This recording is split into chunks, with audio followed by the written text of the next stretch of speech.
Praise the lord. ದೇವರ ನಾಮಕ್ಕೆ ಸ್ತೋತ್ರ ಉಂಟಾಗಲ್ಪಡಲಿ. ಪ್ರೀತಿಯುಳ್ಳ ದೇವ ಜನರೇ, ಯೇಸು ಕ್ರಿಸ್ತನ ಹೆಸರಿನಲ್ಲಿ ನಾನು ನಿಮ್ಮನ್ನು ವಂದಿಸುತ್ತೇನೆ. ಕೀರ್ತನೆಗಳು 16ನೇ ಅಧ್ಯಾಯ 7ನೇ ವಚನದಲ್ಲಿ ವಾಕ್ಯ ಈ ರೀತಿಯಾಗಿ ಬರೆಯಲ್ಪಟ್ಟಿದೆ. ಯೆಹೋವನು ನನಗೆ ಆಲೋಚನೆಯನ್ನು ಹೇಳಿಕೊಡುತ್ತಾನೆ, ಆತನನ್ನು ಕೊಂಡಾಡುವೆನು ಎಂದು ವಚನ ಬರೆಯಲ್ಪಟ್ಟಿದೆ. ಕರ್ತನು ನಮಗೆ ಇವತ್ತೇನು ಮಾಡುವವನಾಗಿದ್ದಾನೆ?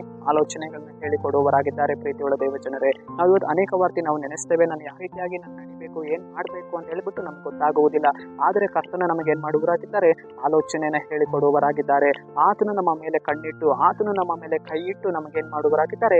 ಆಲೋಚನೆಯನ್ನ ಹೇಳುವವರಾಗಿದ್ದಾರೆ. ಮಗನೇ, ಮಗಳೇ, ಈ ರೀತಿಯಾದ ಒಂದು ದಾರಿಯಲ್ಲಿ ನೀನು ನಡಿ ಅಂದ್ಬಿಟ್ಟು ಕರ್ತನು ನಮಗೇನ್ ಮಾಡುವವರಾಗಿದ್ದಾರೆ? ಆಲೋಚನೆಯನ್ನ ಕೊಡುವವರಾಗಿದ್ದಾರೆ. ಆತನ ಆಲೋಚನೆ ಶ್ರೇಷ್ಠನಾಗಿದ್ದಾನೆ. ಪ್ರೀತಿಯುಳ್ಳ ದೇವ ಜನರೇ, ಅಪ್ಪ, ನನಗೆ ಇವತ್ತು ಆಲೋಚನೆ ನನಗೆ ಗೊತ್ತಾಗ್ತಿಲ್ಲ ಸ್ವಾಮಿ, ನಾನು ಯಾವ ದಾರಿಯಲ್ಲಿ ನಡಿಬೇಕು ಅಂತ ನನಗೆ ಗೊತ್ತಾಗ್ತಿಲ್ಲ ದೇವರೇ ಎಂದು ಕರ್ತನ ಸಮ್ಮುಖದಲ್ಲಿಟ್ಟು ನಾವು ಪ್ರಾರ್ಥಿಸುವಾಗ ಕರ್ತನು ಖಂಡಿತವಾಗಿ ನಮಗೆ ಏನ್ ಮಾಡುವವರಾಗಿದ್ದಾರೆ?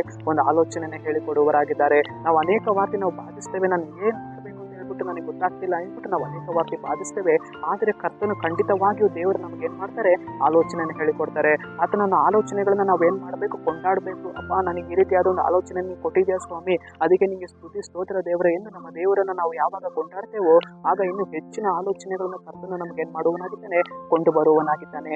ನಾವು ಯಾವಾಗ ನಮ್ಮ ಒಂದು ಆಲೋಚನೆಗಳಲ್ಲಿ ನಾವು ನಡಿತೇವೋ ಆಗ ನಾವು ಏನಾಗ್ತೇವೆ? ಎಡವಿ ಬೀಳುವವರಾಗಿದ್ದೇವೆ. ಪ್ರೀತಿಯುಳ್ಳ ದೇವ ಜನರೇ, ನಾವು ದೇವರ ಒಂದು ಆಲೋಚನೆಗಳಲ್ಲಿ ಸ್ಥಿರಗೊಳ್ಳಬೇಕು, ದೇವರ ಕಾರ್ಯಗಳಲ್ಲಿ ನಾವು ನೆಲೆಗೊಳ್ಳಬೇಕು.